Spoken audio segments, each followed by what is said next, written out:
During the late 19th and beginning of the 20th century, the artwork of Winslow Homer and Frederic Remington helped shape a vision of American life and landscape. From chronicling the complexities of war to capturing the thrilling peril of nature and its restorative power on the weary American spirit, their illustrations, paintings, and sculptures created an iconic visual vocabulary of the East Coast and of the Western frontier that reflected an emerging national identity responding to an era of trauma and change. For the first time, their lives and work are put into conversation in the exhibition Natural Forces, Winslow Homer and Frederic Remington. The exhibition begins by pairing four iconic works, two by each artist, that present the arc of both men's careers. These illuminate visual connections between their work and set the visual and thematic tones for the rest of the exhibition. The first section, War and Illustration, considers Homer's and Remington's experiences as war correspondents and illustrators. Homer was sent to the Civil War front, and Remington depicted the American Indian and Spanish-American Wars.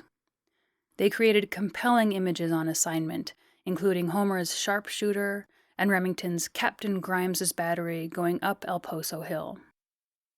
Images such as these were widely disseminated through publications such as Harper's Weekly and made each artist a household name.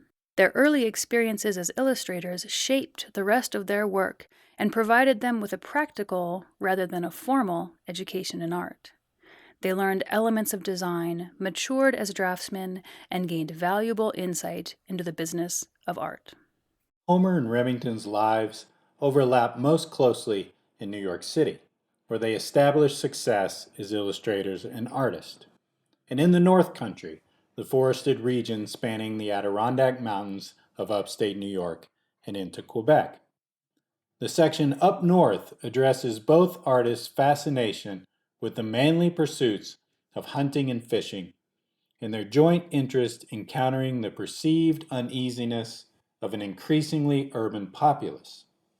While Homer's presence in the Adirondacks is well known and is beautifully articulated in his painting An Adirondack Lake, Remington's time spent in upstate New York and the impressionistic landscape oil sketches he produced there will come as a surprise to those who know him primarily through his Western subjects.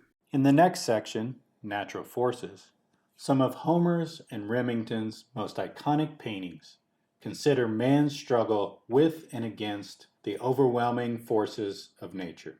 Crashing waves, such as those in Homer's Undertow, and the unending deserts, as in Remington's Ridden Down, become dramatic backdrops against which human figures stand as symbols of courage, self-reliance, and stoicism.